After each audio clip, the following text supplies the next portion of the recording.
Renukaswamy murder case ಈಗ ಮತ್ತೊಂದು shocking digital evidence. Renukaswamy ಕೊಲೆ ಪ್ರಕರಣದಲ್ಲಿ ಆಕ್ಟರ್ ದರ್ಶನ್ ಸೇರಿದಂತೆ ಹಲವರ ವಿರುದ್ಧ ತನಿಖೆ ನಡೆಯುತ್ತಿರುವ ನಡುವೆಯೇ ಆರೋಪಿ ಪ್ರದೋಷ್ ಮತ್ತು ಪೊಲೀಸ್ ಇನ್ಸ್ಪೆಕ್ಟರ್ ವಿನಯ್ ನಡುವೆ ನಡೆದ ವಾಟ್ಸ್ಆಪ್ ಚಾಟ್ ಈಗ ಗಮನ ಸೆಳೆಯುತ್ತಿದೆ.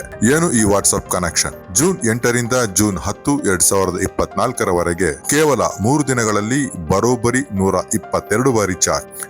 122 ವಾಟ್ಸ್ಆಪ್ ಕಾನ್ವರ್ಸೇಷನ್. ಇದಕ್ಕಿಂತ ಇಂಟ್ರೆಸ್ಟಿಂಗ್ ಪಾಯಿಂಟ್ ಏನ್ ಗೊತ್ತಾ? ಈ ಚಾಟ್ ರೆಕಾರ್ಡ್ ಪರಿಶೀಲಿಸಿದಾಗ ಕೆಲವು ಮೆಸೇಜಸ್ ಡಿಲೀಟ್ ಆಗಿರುವುದು ಕೂಡ ಕಂಡು ಬಂದಿದೆ. ಅಂದ್ರೆ ಯಾವ ವಿಷಯದ ಬಗ್ಗೆ ಇಷ್ಟೊಂದು ಕಮ್ಯುನಿಕೇಶನ್ ನಡೆದಿತ್ತು, ಯಾವ ಮೆಸೇಜಸ್ ಡಿಲೀಟ್ ಮಾಡಲಾಯಿತು, ಆ ಡಿಲೀಟೆಡ್ ಚಾಟ್ಸ್ ನಲ್ಲಿ ಏನಿತ್ತು, ಇದೇ ಈಗ ಇನ್ವೆಸ್ಟಿಗೇಷನ್ ಅಲ್ಲಿ ದೊಡ್ಡ ಪ್ರಶ್ನೆ. ರೇಣುಕಸ್ವಾಮಿ ಮರ್ಡರ್ ಕೇಸ್ ನಲ್ಲಿ ಜೂನ್ 8ರ ದಿನ ನಡೆದ ಘಟನೆಗಳು ಅತ್ಯಂತ ಕ್ರೂಷಿಯಲ್. ಅದೇ ಸಮಯದ ಸುತ್ತಮುತ್ತ ಆರೋಪಿಗಳು ಫೋನ್ ಕಮ್ಯುನಿಕೇಶನ್, ಕಾಲ್ಸ್ ಮತ್ತು ವಾಟ್ಸ್ಆಪ್ ಚಾಟ್ಸ್ ತನಿಖೆಗೆ ಪ್ರಮುಖ ಡಿಜಿಟಲ್ ಎವಿಡೆನ್ಸ್ ಆಗಬಹುದು. ಆದರೆ ಒಂದು ವಿಷಯ ಕ್ಲಿಯರ್: 122 ಬಾರಿ ಚಾಟ್ ಮಾಡಿರುವುದರಿಂದ ಮಾತ್ರ ಕ್ರೈಮ್ ಕನೆಕ್ಷನ್ ಪ್ರೂವ್ ಆಗುವುದಿಲ್ಲ.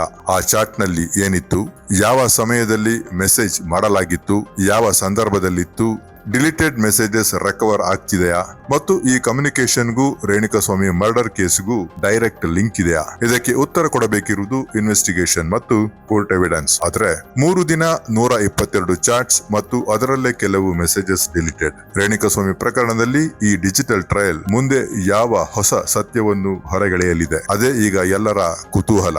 ಇದು ಕೇವಲ ವಾಟ್ಸ್ಆಪ್ ಚಾಟ್ ಅಲ್ಲ, ಈ ಚಾಟ್ ಗಳ ಹಿಂದಿರುವ ಸ್ಟೋರಿ ಏನು ಅನ್ನೋದೇ ಈಗ ದೊಡ್ಡ ಪ್ರಶ್ನೆ. ಇನ್ನಷ್ಟು ಅಪ್ಡೇಟ್ಸ್ ಗಾಗಿ ಜಸ್ಟ್ ಕನ್ನಡ ಸಬ್ಸ್ಕ್ರೈಬ್ ಮಾಡಿ. ವಂದನೆಗಳು.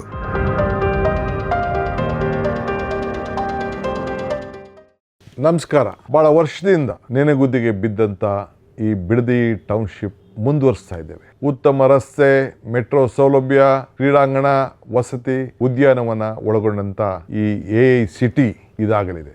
ಯುವಕರ ಉದ್ಯೋಗ, ರೈತಾಪಿ ಜನರಿಗೆ ಉತ್ತಮವಾದಂಥ ಒಂದು ಬದುಕು, ಬೆಂಗಳೂರು ದಕ್ಷಿಣ ಜಿಲ್ಲೆಗೆ ಒಂದು ಹೊಸ ರೂಪವನ್ನು ಕೊಡುವುದೇ ಈ ಗ್ರೇಟರ್ ಬೆಂಗಳೂರು ಅಥಾರಿಟಿಯ ಯೋಜನೆ. ಜಮೀನು ಕೊಡುವ ರೈತರಿಗೆ ಉತ್ತಮವಾದಂಥ ಬೆಲೆ ಕೊಡಲು ನಮ್ಮ ಸರ್ಕಾರ ಬದ್ಧವಾಗಿದೆ. ಇಂದಿನ ಸರ್ಕಾರ ಕೇವಲ 25 ಲಕ್ಷ ರೂಪಾಯಿ ಮಾತ್ರ ಎಕರೆಗೆ ನಿಗದಿ ಮಾಡಿತ್ತು.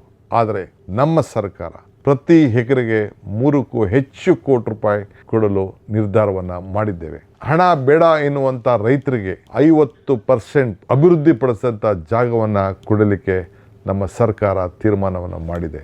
ಈ ಯೋಜನೆಗೆ ಜಮೀನು ಬೇಡ ಅನ್ನೋರಿಗೆ ಯಾರಿಗೂ ಕೂಡ ಒತ್ತಾಯವನ್ನು ಮಾಡಲಿಕ್ಕೆ ನಾವು ತಯಾರಿಲ್ಲ. ಇಂದಿನ ಸರ್ಕಾರ ರೆಡ್ ಝೋನ್ ಇರಬೇಕು ಅಂತೇಳಿ ಏನು ಆದೇಶವನ್ನು ಮಾಡಿದೆಯೋ ಅದನ್ನೇ ಮುಂದುವರಿಸ್ತೇವೆ. ಯಾರಿಗೆ ಅಭಿವೃದ್ಧಿ ಬೇಕೋ ಸರ್ಕಾರ ಜೊತೆಗೆ ಸಹಕಾರ ಕೊಡಿ. ನಿಮ್ಮ ಅಭಿಲಾಷದಂತೆ ನಾವು ಕೈ ಜೋಡಿಸ್ತೇವೆ.